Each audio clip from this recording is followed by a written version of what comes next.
Welcome dear students, hope you are fine. We shall study computer of class 9th from chapter 1 and it's on page number 9.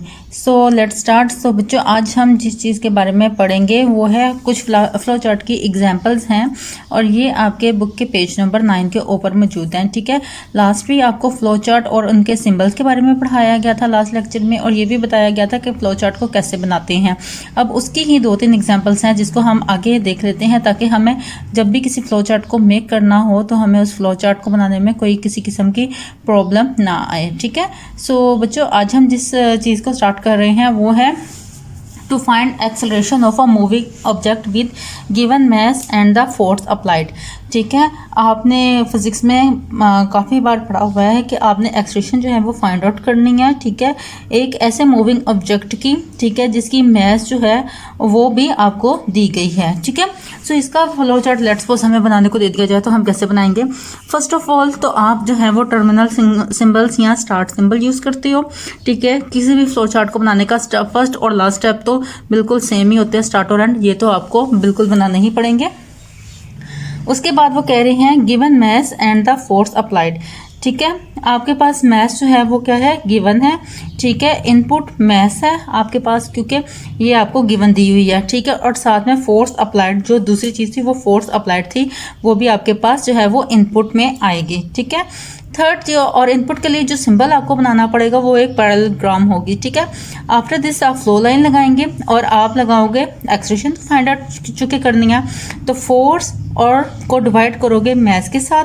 जब force को math के साथ divide करते हो तो आप जब प्रिंट करते हो एक्सेलरेशन को और एंड कर देते हो तो ये आपका एक मुकम्मल फ्लो चार्ट कंप्लीट हो जाता है, जो कि बताता है कि आपने इस चीज़ की जो है वो एक्सेलरेशन कैसे फाइंड आउट की है. ठीक है, सो फ्लो चार्ट बनाना तो बहुत इजी होता है. एक्चुअल प्रॉब्लम हमें प्रोग्रामिंग में आती है, लेकिन फ्लो चार्ट जो है वो उसकी निस्बत बहुत आसान होता है. इसमें जस्ट आपने स्टेप दे देने होते हैं और आपके पास जो है वो रिजल्ट निकल आता है. जैसे यहाँ आपने इनपुट जस्ट बता दी कि आपके पास मैथ्स और फोर्स है. ठीक है, आपने जो प्रोसेसिंग थी वो आपने दोनों को डिवाइड कर दिया और आउटपुट जो थी वो आपके पास निकल के खुद ब खुद आ गई कि आपके पास एक्सेलरेशन निकल आई. ठीक है, इसी तरह से सेकंड जो है वो आपके पास है to find the volume of a cube. किसी भी क्यूब का वॉल्यूम जो है वो कैसे फाइंड आउट किया जाता है. ठीक है, तो इसके लिए स्टार्ट आप दोगे. ठीक है, इनपुट एज. ठीक है, क्योंकि आप एक क्यूब फाइंड आउट कर रहे हो ना, तो एज होएगा. ठीक है, उसके बाद वॉल्यूम है H multiplied by H multiplied by H. आपको पता है वॉल्यूम किसी भी चीज़ का, ठीक है, क्यूब भी होता है उस चीज़ का, और वो क्या होते हैं, तीनों एजिस को आप मल्टीप्लाई कर लेते हो. उसके बाद फ्लो लाइन लगाएंगे. प्रोसेसिंग में आप एजिस जो है उनको मल्टीप्लाई करोगे और जब आप इसको क्या करोगे, फ्लो लाइन लगाएंगे और प्रिंट वॉल्यूम आप कर देंगे. आपके पास आंसर जो है वो वॉल्यूम निकल आएगा. ठीक है, ये जितने भी एजिस होंगे जब आप इनको प्रोग्राम बनाओगे तो उसके अंदर इसको मल्टीप्लाई कर देंगे. लेट्स सपोज कि कोई अगर जो एज है वो 2 है आपके पास सेंटीमीटर, दूसरा भी 2 है, तीसरा भी 2 है, तो आप 2 को मल्टीप्लाई कर दोगे तो जो भी आंसर होएगा वो आपका वॉल्यूम निकल आएगा. उसके बाद आप एंड सिंबल जो है वो यहाँ पे लगा देंगे. ठीक है, तो ये भी बहुत ईजी सा एक फ्लो चार्ट है जो आपको बनाना बिल्कुल भी मुश्किल नहीं होगा. अच्छा, अब आप लास्ट वाले फ्लो चार्ट जो है उसको ज़रा गौर से देखिएगा. तो ये है to find plain the interest on an amount. ठीक है, आपको किसी भी अमाउंट के ऊपर जो है वो इंटरेस्ट रेट जो है वो आपको चाहिए होगा. ठीक है, तो इसके लिए भी स्टार्टिंग सिंबल तो वही है जो इजी सा हमने देखा है. इनपुट अमाउंट रेट या ईयर के हिसाब से आपको रेट देखना होता है कि किस ईयर में कितना रेट चल रहा है. ठीक है, वो आपने यहाँ पे इनपुट देनी है. ठीक है, इनपुट के लिए फिर वही जो है वो यूज़ करना है पैरेललोग्राम. अब आपको ये तीनों जो है वो बताने का, ये दिखाने का, ये समझाने का मकसद क्या था कि आप ये देख लें कि आपने जब भी किसी चीज़ की इनपुट देनी है वो ये पैरेललोग्राम की फॉर्म में हो. ठीक है, और लाजमी नहीं कि इनपुट बिल्कुल एग्जैक्ट यही दें, आप अपने मर्जी का वर्ड भी बीच में लिख सकते हैं जो आपको उस प्रोग्राम से समझ आए ना, अब वो वर्ड यहाँ पे लिख के इनपुट दे सकते हैं. ठीक है, उसके बाद आपने प्लेन इंटरेस्ट हासिल करना है. तो प्लेन इंटरेस्ट का जो फॉर्मूला आता है वो आपको बताया हुआ है, अमाउंट मल्टीप्लाइड बाय रेट को डिवाइड करते हैं 100 से मल्टीप्लाइड बाय ईयर. ठीक है, जितना मतलब सालों का होगा, जैसे 2 ईयर 6 ईयर 10 ईयर समथिंग जो भी होगा, आप उनसे मल्टीप्लाई कर देंगे तो आपके पास यहाँ पे इंटरेस्ट निकल आएगा और जो आउटपुट होगी वो हो जाएगा प्रिंट ठीक है, प्लेन इंटरेस्ट।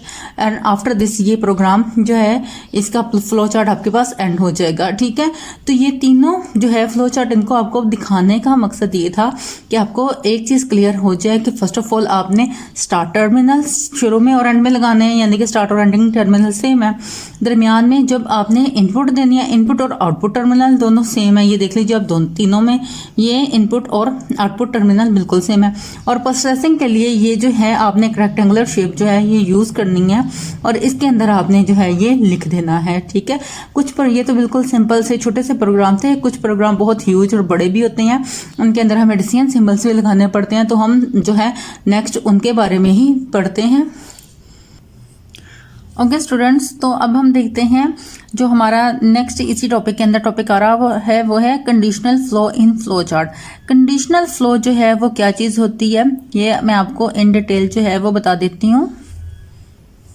अच्छा, conditional flow in flow charts. In the following flow chart, in the following flowchart we studied that the flow between steps can be depend upon a certain condition।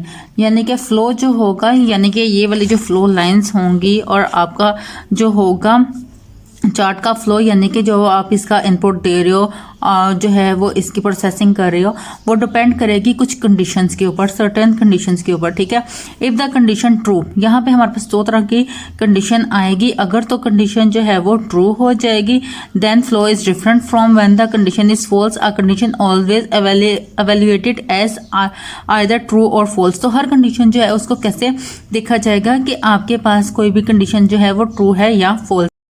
अच्छा बच्चों, आप इस flow chart को देखें। ये flow chart आपको दिया गया होगा to determine whether a given number is odd और इवन, कि अगर आपको ये फाइंड आउट करना हो कि आपका दिया हुआ नंबर एक ऑड नंबर है या इवन, तो आप उसके लिए क्या स्टेप्स करेंगे। ठीक है, तो आप देखेंगे आपके स्टार्टिंग जो स्टेप है, यानी कि स्टार्ट स्टेप के बाद जो है आपको एक न्यूमेरिक वैल्यू दी गई है। ठीक है, जो कि आपके पास किस फॉर्म में है, एन की, ये आपके पास एक न्यूमेरिकल वैल्यू दी गई हुई है जिसको यूज़र जो है वो यूज़र से लेके जिसको आपने क्या किया हुआ है कंप्यूटर की मेमोरी में एन के नाम से स्टोर किया हुआ है। ठीक है, यहाँ पे ये देख सकते हैं आप। अब इस वैल्यू को आपने क्या किया है, 2 से डिवाइड किया है। ठीक है, और स्टोर कर दिया है मेमोरी में रैम के नाम से। ठीक है, अब आप जब इसको कैलकुलेट करते हो तो मोड फंक्शन जो है वो आप अप्लाई कर रहे हो। ठीक है, मोड फंक्शन के साथ आपका ये नंबर जो है वो आपको बता देगा कि ये नंबर इवन है या ऑड है। ठीक है, आगे देखिएगा। मोड जब आपने क्या करना होता है, रिमाइंडर किसी भी चीज़ का लेना हो तो अब आपके पास मोड का फंक्शन जो है वो आ जाता है, मोड का फंक्शन आप अप्लाई कर देते हो।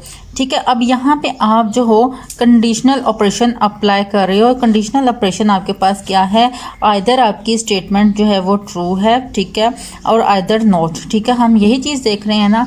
तो अगर आप क्या करोगे, आप यहाँ पे जो कंडीशनल ऑपरेशन जो है वो चेक कर रहे हो कि whether n is completely divisible by 2 और नॉट, कि आपका जो है वो एन जो है नंबर वो टोटली 2 से डिवाइड हो सकता है या नहीं हो सकता है। This is done by the, ठीक है, comparing the value of RAM with 0। आप रैम को जब 0 से कंपेयर करते हैं तब आप बता सकते हो कि ये एक इवन नंबर है या फिर एक ऑड नंबर है। ठीक है, अगर आपकी रैम जो है वो क्या है 0 हो जाए। ठीक है, the conditional operation gives us the true. ठीक है, कंडीशनल ऑपरेशन आपकी क्या दे देगी, आपको ट्रू दे देगी। और अगर ये नहीं होगा डिविजिबल बाय 2 तो हम देखेंगे कि ये आपके पास कंडीशनल ऑपरेशन इसको कर देगा कि ये एक फॉल्स स्टेटमेंट है।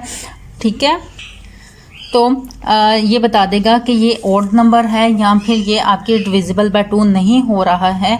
तो अगर ये नंबर 2 से डिविजिबल नहीं हो रहा तो ये चीज़ बता देगी कि एन जो है वो आपके पास क्या है, एक ऑड नंबर है, ये इवन नंबर नहीं है। और एट द लास्ट आप यही एंड स्टेटमेंट जो है इसको लगा रहे हो। और एंड स्टेटमेंट को लगाने का मकसद होता है कि आप इस प्रोग्राम को यहाँ पे एंड कर रहे हो, ख़त्म कर रहे हो। ठीक है, तो आपको बता दिया कि यहाँ पे आपने जो है कैसे एक फ्लो चार्ट को डिसीजन मेकिंग के जरिए से बनाना है। पहले हमने देखा था कि फ्लो चार्ट हम कैसे बना रहे हैं, प्रोसेसिंग कैसे कर रहे हैं। अब अगर हमें डिसीजन लेना हो 2 चीज़ों में से तो उसको हम कैसे अप्लाई करते हैं, यहाँ पे उनके बारे में देखा जाएगा। Dear students, please subscribe our channel, press the bell icon, like, share and comment the videos. Thank you very much.